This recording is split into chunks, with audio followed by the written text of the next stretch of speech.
Hai sahabat L, Anda di Elenio. Mungkin bagi kita orang Indonesia hanya beberapa kali mendengar kasus penembakan massal di Amerika. Namun faktanya, hampir setiap tahun telah terjadi penembakan massal di negeri Paman Sam tersebut. Sebut saja kasus penembakan massal di dalam bioskop di Aurora, Colorado yang terjadi pada 20 Juli 2012. Ada juga kasus penembakan mantan tentara cadangan Angkatan Laut Amerika Serikat yang terjadi di Washington, Navy Yard pada 16 September 2013. Di tahun 2015 bahkan ada 3 kasus penembakan massal yang terjadi di Amerika, mulai dari kasus Charleston, lalu Roseburg hingga San Bernardino. Bahkan jika kita runtut dari tahun 2012 hingga tahun 2022, sudah ada terjadi 32 penembakan massal di Amerika. Dari kasus penembakan massal ini, seorang profesor kriminolog dari Alabama University yang bernama Dr. Adam Langford mengatakan faktor yang paling menjelaskan kenapa di Amerika sering terjadi penembakan massal adalah karena akses yang mudah untuk mendapatkan senjata api di Amerika. Apa yang dikatakan oleh Dr. Langford ini merujuk kepada aturan kepemilikan senjata api di Amerika yang berlaku sejak 1791. Lalu seperti apa aturan kepemilikan senjata api di Amerika ini? Kita akan mencoba sedikit mengulas di video kali ini. Di banyak negara termasuk di Indonesia, kepemilikan senjata api oleh masyarakat sipil itu adalah kegiatan yang ilegal. Kecuali untuk hal-hal yang diizinkan oleh peraturan perundang-undangan negara tersebut. Namun berbeda dengan Amerika Serikat. Berdasarkan amandemen kedua Konstitusi Amerika Serikat pada tahun 1791, kepemilikan senjata api di Amerika Serikat adalah hak bagi setiap warga negara yang dilindungi oleh undang-undang. Melihat aturan ini memang agak beda dengan cara sudut pandang kita sebagai masyarakat dunia timur. Karena di Amerika tidak hanya melegalkan senjata api, namun juga dilindungi oleh konstitusi. Aturan pada amandemen konstitusi kedua Amerika itu lebih kurang berbunyi, "A well-regulated militia being necessary to the security of a free state. The right of the people to keep and bear arms shall not be infringed." Lalu apa alasan atau latar belakang dilegalkannya kepemilikan senjata api di Amerika? Nah, dilegalkannya senjata api di Amerika pada tahun 1791 tak terlepas dari pertimbangan keamanan negara dan keberadaan milisi-milisi negara koloni Amerika Serikat atau negara-negara bagian di dalam United States Amerika. Pada saat itu, negara-negara koloni atau negara-negara bagian Amerika baru saja mendapatkan kemerdekaan mereka dari Inggris dan membentuk negara yang baru. Dan pemerintahan baru tersebut ingin memastikan warga negara mereka bebas untuk membentuk milisi guna untuk menjaga keamanan negara mereka. Oleh karena itu, Konstitusi Amerika Serikat menjamin hak rakyat mereka untuk memiliki senjata. Dalam konteks tersebut, pemilik senjata dianggap berperan untuk menjaga keamanan. Seiring berjalannya waktu, peraturan yang ditujukan untuk menjaga keamanan negara mulai menjadi masalah di kemudian hari. Sehingga tahun 1934 disahkanlah peraturan untuk memungut pajak terhadap pemilik senjata dan pengiriman senjata otomatis dan shotgun. Peraturan ini dibuat sebagai tanggapan atas maraknya penggunaan senjata api oleh para gangster di Amerika Serikat. Pada tahun 1968 disahkanlah Undang-Undang Kontrol Senjata. Undang-undang ini menuntut kontrol yang baik atas pengiriman senjata ke antar negara. Peraturan ini dibuat setelah senjata api yang digunakan oleh Harvey Oswald yang digunakan untuk membunuh atau menembak Presiden John F. Kennedy yang diketahui senjatanya berasal dari Italia. Undang-undang baru itu bertujuan secara keseluruhan untuk melarang impor senjata yang tidak bertujuan untuk kegiatan olahraga.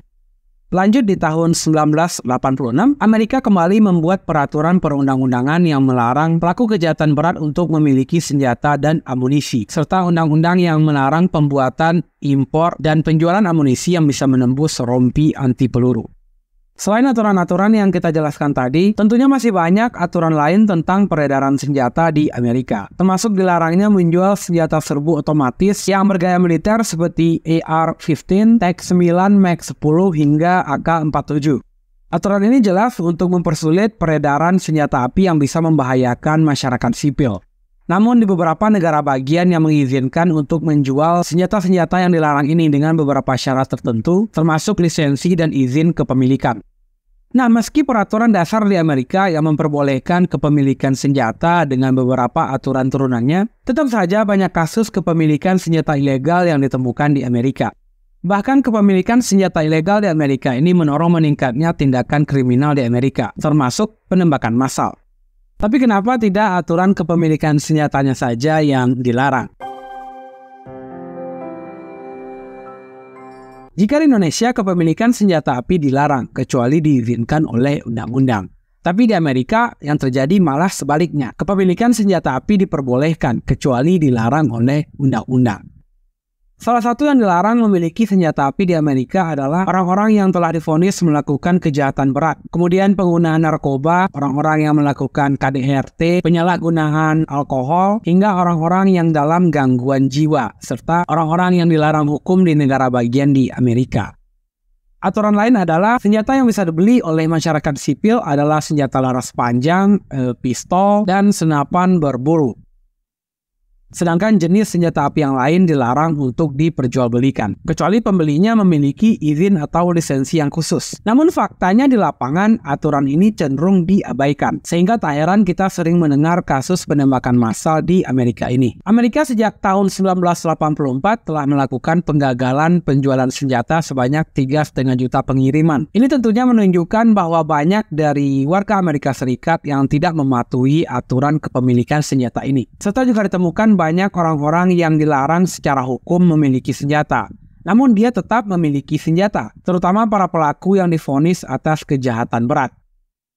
Lebih jauh, dilegalkannya penjualan senjata api di Amerika menimbulkan banyak kasus kriminal yang berkaitan dengan senjata api. Lalu kenapa tidak dibuat saja aturan yang mengilegalkan penjualan senjata api oleh masyarakat sipil seperti di negara lain? Alasan utamanya adalah masalah budaya. Bagi orang Amerika, senjata adalah budaya bagi mereka. Terutama budaya mereka yang dari dulu sudah suka berburu dan mereka juga memiliki hobi dengan olahraga menembak. Lebih lanjut, dengan adanya hobi berburu dan menembak tersebut, terbentuklah sebuah iklim bisnis senjata di Amerika yang menguntungkan secara ekonomi, serta banyak menyerap tenaga kerja dan industri senjata yang ikut menggerakkan dan memberikan sumbangsi bagi ekonomi Amerika Serikat. Di tahun 2017 diperkirakan ada 40% warga Amerika yang memiliki senjata api, serta ada sekitar 720 juta unit senjata api yang dimiliki oleh masyarakat di Amerika. Di tahun 2022 diperkirakan ada sekitar 393,3 juta senjata api yang ada di Amerika, di mana diperkirakan ada sekitar 120 senjata dimiliki oleh 100 orang masyarakat di Amerika. Dan nilai ekonomi dari kepemilikan senjata itu tentunya tidak sedikit. Sehingga untuk mengilegalkan senjata api di Amerika sepertinya tidak pernah terpikir oleh pemerintah di Amerika. Alasan lain adalah karena konstitusi yang mengatur untuk melegalkan senjata api di Amerika. Dan mengubah konstitusi itu tidaklah mudah. Sehingga yang bisa dilakukan untuk meminimalisir kejahatan yang menggunakan senjata api hanyalah dengan membuat undang-undang pengetatan penjualan senjata api. Selain itu, kelompok Asosiasi Senapan Nasional yang ada di Amerika atau National Rifle Association, kelompok ini sangat lantang menolak segala bentuk pengetatan penjualan senjata api. Bahkan disebutkan mereka menyumbang jutaan dolar untuk mendukung para politikus yang sejalan dengan mereka. Kelompok yang beranggotakan 5 juta orang di tahun 2018 ini adalah kelompok yang paling kuat menentang segala bentuk upaya yang menginginkan pembatasan senjata di Amerika. Jadi jika kita tanya apakah ada kemungkinan senjata diilegalkan di Amerika, maka jawabannya hampir 99% tidak mungkin. Tentunya dengan alasan budaya, konstitusi, dan para kelompok yang menentang pengetatan senjata ini. Di awal tadi kita sebutkan ada sekitar 32 kasus penembakan massal yang terjadi di tahun 2012 sampai di tahun 2022. Jika kita tarik lagi ke belakang, maka setidaknya sejak tahun 1982 sudah ada lebih dari 100 kasus penembakan massal yang terjadi di Amerika. Tidak hanya penembakan massal, kasus kriminal dan kasus bunuh diri yang melibatkan senjata api juga banyak terjadi di Amerika. Di tahun 2022 lalu terjadi penembakan massal di Uvalde, Texas. Kasus itu terjadi di sebuah sekolah dasar yang menewaskan 19 orang anak sekolah dan 2 orang guru. Tersangka kasus itu masih berumur 18 tahun dan dia menggunakan senjata AR-15 semi-otomatis dalam aksinya. Padahal seperti yang kita bahas tadi, senjata AR-15 termasuk senjata yang dilarang dijual di Amerika karena tergolong ke dalam senjata senapan serbu. Kasus ini membuat banyak terjadi demonstrasi yang menuntut pembatasan penjualan senjata api di Amerika agar penembakan massal ini tidak terulang lagi. Presiden Joe Biden pun telah mengesahkan undang-undang senjata yang baru, di mana undang-undang tersebut mengetatkan pemeriksaan bagi pembeli senjata. Jadi Presiden Amerika Joe Biden ini termasuk orang yang ingin mengontrol kepemilikan senjata dan mengetatkan kepemilikan senjata di Amerika. Namun hal ini tidak gampang, karena banyak anggota Kongres Amerika yang menolak aturan tersebut, terutama anggota Kongres yang didukung oleh NRA. Sementara kelompok advokasi seperti Brady Campaign to Prevent Gun Violence dan Freetown for Gun Safety masih tetap berjuang untuk meloloskan undang-undang pengetatan senjata di Amerika. Namun menurut beberapa ilmuwan, masalah utama dalam undang-undang senjata yang selama ini diterapkan oleh Amerika adalah tidak adanya kajian yang mendalam terkait setiap kebijakan. Apakah kebijakan yang dibuat benar-benar bisa mengurangi tindakan kriminal dengan senjata atau tidak? Amerika mungkin tidak akan pernah mengilegalkan senjata di negara mereka, karena senjata adalah budaya yang sangat melekat bagi masyarakat mereka, baik untuk berburu, olahraga menembak, maupun sekedar menjadi kolektor senjata. Tapi setidaknya apa yang terjadi di Amerika bisa menjadi cerminan bahwa kehidupan kita di Indonesia di dalam isu ini jauh lebih baik dari negara itu. Saya akhiri, saya Diki Avandi, salam Elenia.